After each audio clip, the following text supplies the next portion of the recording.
CCN news एक पाऊल महाराष्ट्रासाठी।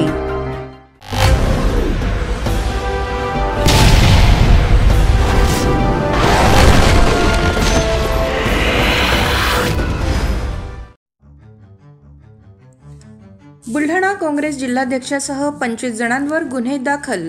आचारसंहितेत आंदोलन केल्याप्रकरणी गुन्हे दाखल। लोकसभा निवडणुकीच्या तोंडावर भारतीय राष्ट्रीय काँग्रेस पक्षाची बँक खाते गोठवून त्यामधील रक्कम वळती करण्यात आली। सोबतच काँग्रेस पक्षाला 800 कोटी रुपयांपेक्षा अधिकचा दंड आकारण्यात आला। याचा निषेध करण्यासाठी काल बुलढाण्यात जयस्तंभ चौकात काँग्रेसचे जिल्हाध्यक्ष राहुल बोंद्रे यांच्या नेतृत्वात जोरदार घोषणाबाजी व निदर्शने करण्यात आली होती।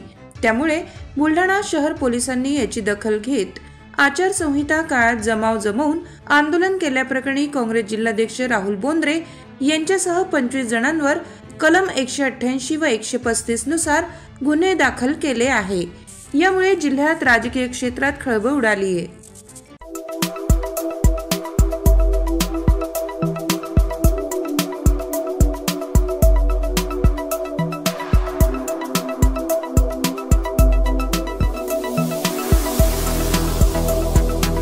तसेच आपल्या भागातील महत्त्वाच्या बातम्या पाहण्यासाठी CCN न्यूज डेस्क चॅनलला सबस्क्राइब करा आणि बेल आयकॉन प्रेस करा।